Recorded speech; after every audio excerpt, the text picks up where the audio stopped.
Dear learners, I am Dr. Shweta Tripathi, Assistant Professor in Mechanical Engineering from School of Engineering and Technology, Indira Gandhi National Open University, New Delhi. I welcome you all in the MOOCs of Energy Resources and Conversion Process.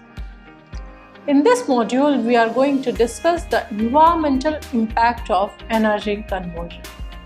When we were discussing the energy resources, various renewable energy resources as well, conventional energy resources as well, we have already discussed what are their disadvantages and what is their impact on the environment. So in this module, we will discuss them in detail.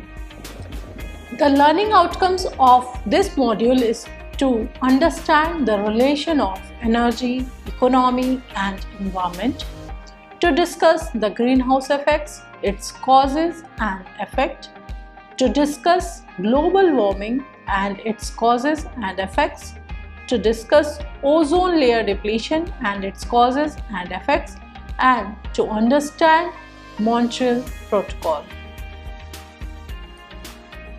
As we know that human society today need all kinds of technologies for their survival.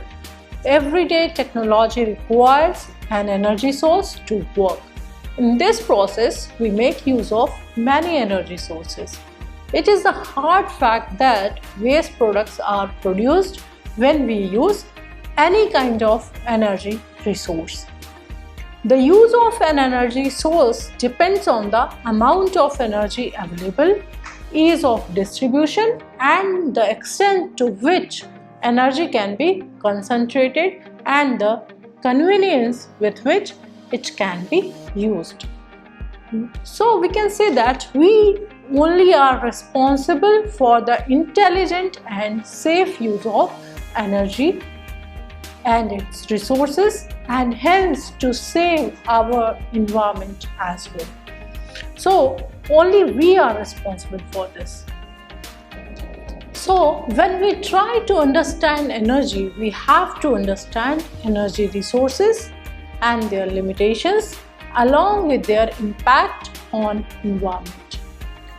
All the developed nations of the world are consuming more energy for their economic development as compared to developing nations. As a result of this, the country which is consuming more energy is releasing more pollutants to the environment.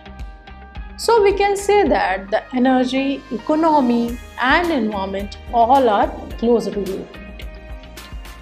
The country which is more developed or economically more developed is using more energy resources. Its economy is better than other countries, so it is utilizing more energy resources and it is degrading the environment more because it is releasing more pollutant. So for the all-round development of human society, we need energy and the energy affects the environment. But what we have to do, if we think intelligently, we have to use such energy resources which affect our environment least. So we have to switch over to some alternative energy sources as well to save our environment. So we have already discussed in our previous modules, and we know that a major portion of our energy consumption is derived from fossil fuels. It is about 90%. With this level of fossil fuel consumptions, we are increasing the emissions of carbon dioxide and other gaseous pollutants as well. So, how could we save the environment? We could save the environment by reducing the use of energy without affecting the progress. We are not saying that we are not going to use any source of energy. We are just reducing the use of energy. We have to reduce the waste produced. How we could reduce the waste produced? by using a significant technology in which the production of waste is less, or to recycle this waste for production of energy. So we have to reduce the waste produced. Then we have to switch over to the renewable energy sources like solar, wind, etc., where the effect on the environment is least. We have to check that. We know that global warming and climate change are primarily due to the emission of greenhouse gases like carbon dioxide, methane, oxides of nitrogen. So, the two major concerns that world is confronting nowadays is global warming and climate change. If we talk about the India, if only 3% Indians start cooking with solar cookers, we could save 3.2 million tons of wood per year. And you know that if we are going to save this much amount of wood per year, solar cooker, while using solar cooker, there is no emission of carbon dioxide. So it is quite obvious that with the reduction of use of wood, we are going to reduce carbon dioxide emissions as well. Because whenever we are going to burn wood, we are going to emit carbon dioxide emissions as well. So when we are saving 3.2 million tons of wood, we are reducing 6.7 million tons of carbon dioxide emissions per year. So you can see here that the 3.2 million ton of wood is saving 6.7 million ton of carbon dioxide. So let us discuss what is global warming. The global warming refers to an unequivocal and continuing rise in the average temperature of the Earth's climate system. We are witnessing this. Most of the global warming is being caused by increasing concentrations of greenhouse gases which are produced by human activities only. The future climate change and associated impacts caused by global warming will vary from region to region around the globe, but it is everywhere. Impact is everywhere. It could be less in some place, it could be more in some place, but impact is there. Global warming can be prevented by reducing the emission of these greenhouse gases. We will discuss what is greenhouse and what are these greenhouse gases also. The global warming has wide-ranging effects. You could see the effect of global warming in as increased sea levels. We have read in the newspaper, etc., the increased sea levels in the Maldives, etc. What happens? The polar ice caps melt and fall into the sea, and then what happens? The level of the ocean rise. If we take an example, snow coverage has decreased by 10% in the last 30 years in the Arctic. Why it is? It is because of the global warming. And due to this, there could be many other implications. The agricultural lowlands are suffering from flooding, saltwater intrusion into underground aquifers, contamination of drinking water. Then another effect of global warming is extreme weather conditions. As sea surface temperature increases, this provides optimum conditions for storm formation, and it increases the frequency and intensity of natural disasters such as hurricane, superstorm, Sandy. Further complications can arise as lives and property are lost. Then another effect of global warming is melting of permafrost. This is permanently frozen soil with high concentrations of methane locked inside, which when emitted reiterates the greenhouse effect as well. Due to this global warming, it is a threat to biodiversity as well. The extinction of biotic species can occur. This is also the effect of global warming.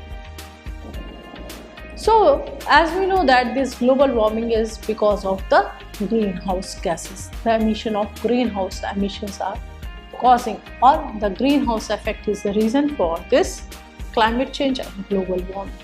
Let us discuss what is greenhouse effect and how it is increasing, or the temperature of the globe, or how the global warming is happening due to greenhouse effect.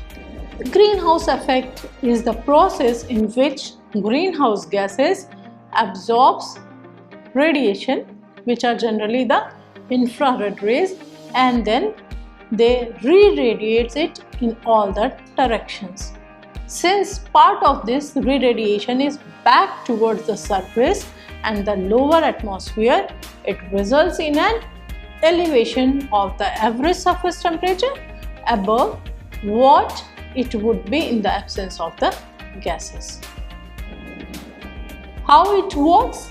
Actually, what happens? The energy from the sun beats down on the earth.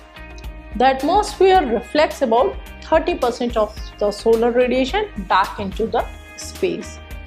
The other 70%, which is mainly ultraviolet and visible light, it penetrates the atmosphere and is absorbed and re-emitted by the greenhouse gases, and due to this the warming of the earth takes place. You must have seen the greenhouse. What is it? It is a structural building with different types of covering materials such as glass or plastic roof and frequently glass or plastic walls.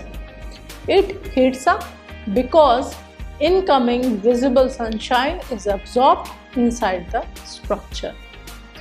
Air warmed by the heat from warmed interior surface is retained in the building by the roof and wall, and the air that is warmed near the ground is prevented from rising indefinitely and flowing down. This process, in which the heat is trapped within the greenhouse, can be compared to the way in which the heat radiations are trapped in the Earth's atmosphere as well. So this is what we call the greenhouse effect. Now, how this greenhouse effect could be reduced? The greenhouse effect cannot be prevented, but it could be reduced. And how it could be reduced? By opting the greener technologies that are economic friendly as well. Greener technologies means the less emission. Then by reducing emissions from automobiles, the greenhouse gases can be reduced. By preventing deforestation, because plants absorb a great amount of carbon dioxide from the atmosphere. By using chlorofluorocarbon free refrigerators. By reducing use of aerosols, because they also produce chlorofluorocarbons. So these are some of the techniques by which we could reduce the greenhouse effect. Then there are many human activities which are responsible for greenhouse gas emission. As we know that the production of carbon dioxide is due to the uses or application of fossil fuels. When we use fossil fuels for the generation of energy, the forests are cut down and burned, then what happens? The carbon dioxide production is more. Because the forests are cut down, the trees and plants in the forest were absorbing some of the carbon dioxide and they are cut down and are burned. So the burning these forests or the burning these woods is responsible for the emission of carbon dioxide, and it increases because the forests are not there to absorb this carbon dioxide. Then the production of methane and nitrous oxide from the agricultural activities. We are using fertilizers, etc., which are emitting nitrous oxide. Changes in land use and other sources are there by which we are producing methane and nitrous oxide gas, which is also a greenhouse gas. Then the production of man-made chemicals, which we generally call halocarbons, chlorofluorocarbons, CFCs, HFCs, PFCs are there, and other long-lived gases such as sulfur hexafluoride are there. These are due to the chemical industries, industrial processes. These emissions are there. Then the decomposition of landfills leads to the production of methane. So these are some of the human activities which are responsible for greenhouse gas emission. So if we could reduce the production by these human activities as well, so the greenhouse gas emission of greenhouse gas could be reduced, and it will help us to reduce the greenhouse effect as well. Then if we see about the carbon dioxide, on which the greenhouse gas effect majorly depends, it is due to the decay of plants, volcanic eruptions, waste product of aerobic respiration in animals.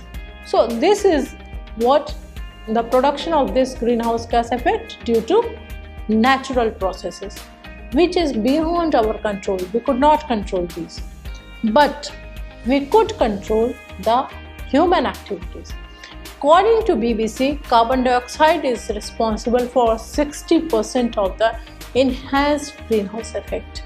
But however, due to human activities such as burning of fossil fuels for transportation and electrical power generation in home, business and factories, deforestation for urbanization or agricultural expansions, the greenhouse effect is enhanced due to more carbon dioxide present in the atmosphere due to these activities as well, hence allowing more of the sun's radiation to be absorbed and re-emitted.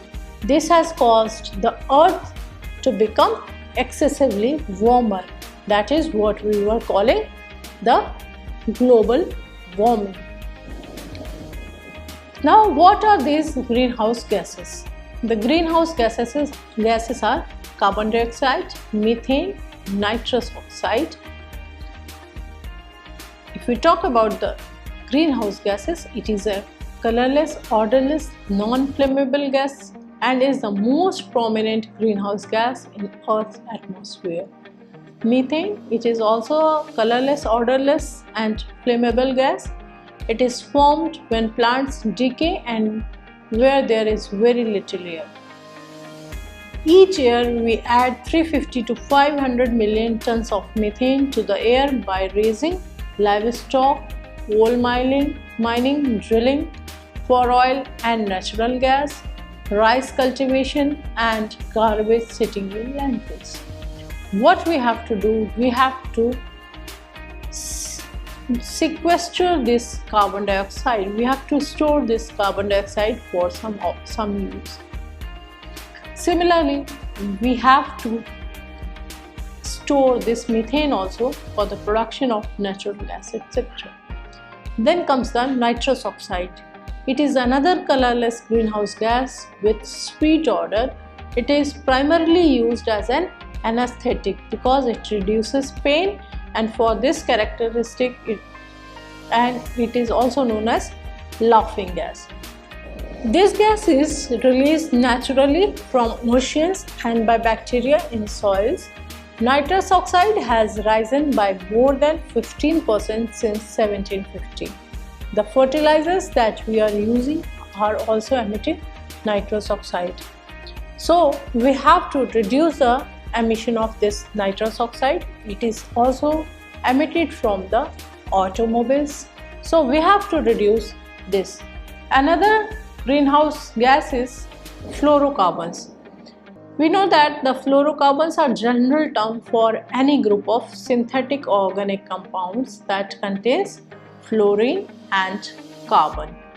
The chlorofluorocarbon CFCs can be easily converted from gas to liquid or liquid to gas, and the chlorofluorocarbons are widely used in refrigerators and air conditioners.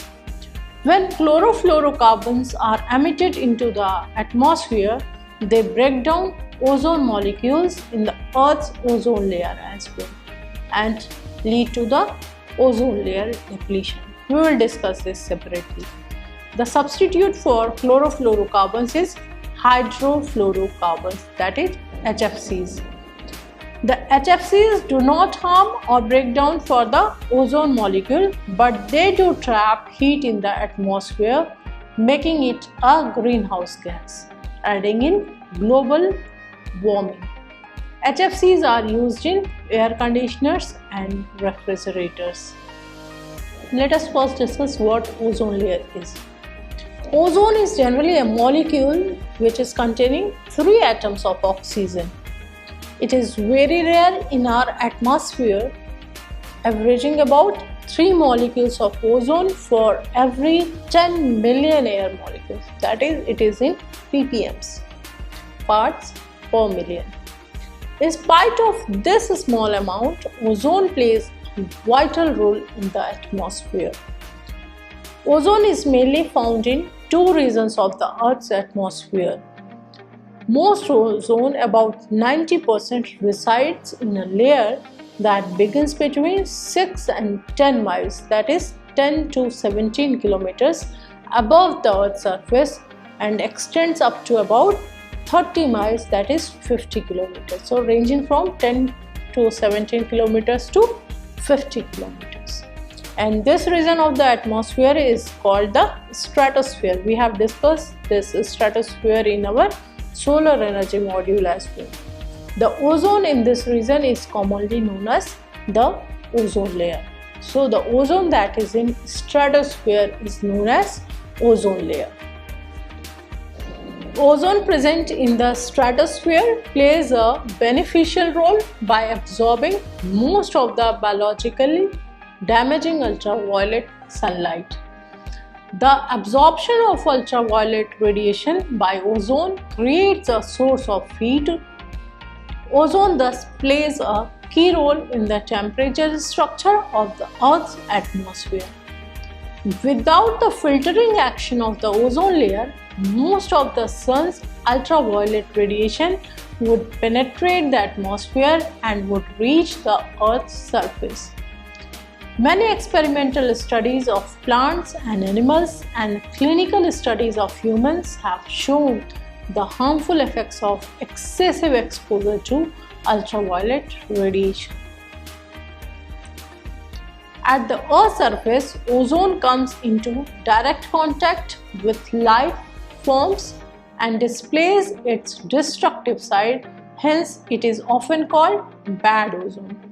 Because ozone reacts strongly with other molecules, high levels of ozone are toxic to living systems. Several studies have documented the harmful effects of ozone on crop production, forest growth, and human health. The substantial negative effects of surface level ozone present in the troposphere from direct toxicity contrast with the benefits of the additional filtering of ultraviolet radiation that it provides. Then comes the ozone hole. The ozone hole is an annual thinning of this ozone layer over Antarctica. The most pronounced decrease in ozone has been in the lower stratosphere. However, the ozone hole is most usually measured not in terms of ozone concentrations at these levels, which are typically of a few parts per million, but by reduction in that total column ozone. The causes of ozone layer depletion. The causes of ozone layer depletion is generally the chlorofluorocarbon compounds, which break down due to ultraviolet light and become free radicals containing chlorine high in the Earth's atmosphere. These radicals then break down the ozone catalytically, The ozone layer can also be depleted by free radical catalysts including nitric oxide, nitrous oxide, hydroxyl, atomic chlorine and atomic bromine. The chlorofluorocarbon is an organic compound that contains only carbon, chlorine and fluorine, produced as a volatile derivative of methane and ethane.